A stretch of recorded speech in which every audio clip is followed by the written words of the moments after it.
Hi there, my name is David Price Francis and welcome to Energy Worlds. Today we're going to be focusing in on the energies of the English language with a particular approach into anagrams, working with what I call the alphabet code. Now, the basis of this is the idea that with every single letter of our alphabet, there's an energy that travels with it. So when I use the letter A, we'll go A, it's a different energy than if I'm going E. There's different energies involved in the 5 vowels and in the 21 consonants. So when we bring different letters together to form a word, to spell out a word, we're actually introducing different energies to each other. We're kind of mitering them together to create that word. Let's take an example. Let's say the word star. You've got the S-T-A-R, star. Now, if we want to find out what that word is closely related to, well, we can actually use the alphabet code to make an anagram and discover that it says arts. So when someone is able to apply themselves into the arts, they may become a star in those arts. And that would be an example. Let's take another. I mean, literally, I've done hundreds of these to discover if they work, and they do. You take the word like endearment, to have an endearment for someone. Well, you use the alphabet code, you change it around, and it says a tender name. You give someone a tender name. You have an affectionate term of endearment for them. And each word is made of particular components.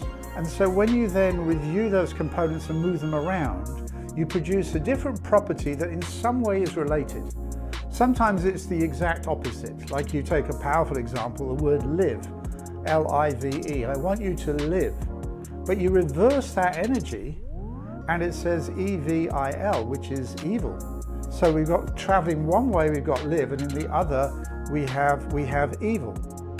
You can get the idea of for every creation, so there's a creation, there's an equal and opposite reaction, which again, it's the letters of the word creation, but coming back the other way. It's like taking Newton's law and putting it into a different way. For every creation, there's an equal and opposite reaction. If you're going to be creative, then you may also need to cut down on how reactive you're being to external interruptions. There's clues. So what I wanted to get across in this introduction to the alphabet code is that our language is alive, it's a living language. And although people use anagrams these days for things like crossword puzzles and the like, which is more of an intellectual exercise, underneath that there's a really mystical power and significance, which was very much part of living the life if we go back to, say, the 15th, 16th century, but it got squeezed out in the Age of Reason. I mean, would you believe, this is in the French language, but if we go back to around the 16th century, in France they had a court anagrammer.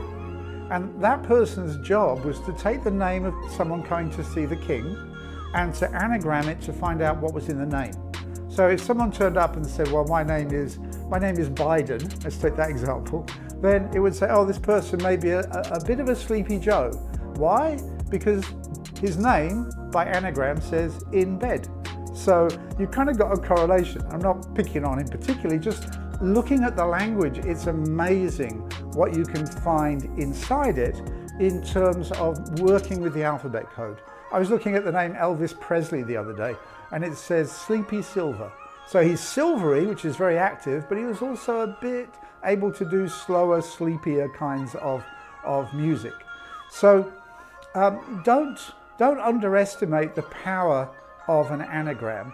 And even the name itself, anagrams, it anagrams, yes it does, to ars magna, which actually means great art. And so this was something well understood, like in the time of Elizabeth I, in these earlier times, clearly going right back into say ancient Egypt, where they would work with working with hieroglyphs.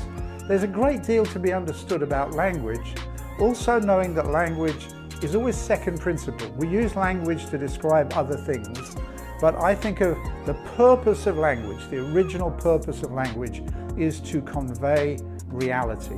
In fact, that's the anagram of the word, reality, the anagram is relay it to others.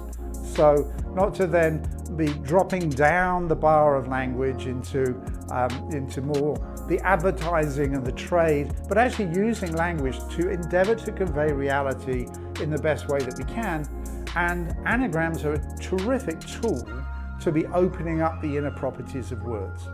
So that's my recommendation. Take a few words, try it out for yourself, and see what you come to. I found it a fascinating exploration for many, many years now. All right, so I hope you enjoyed this video. If you would like to subscribe, follow, comment, please do so. And I look forward to seeing you in a future Energy Worlds video. Bye for now.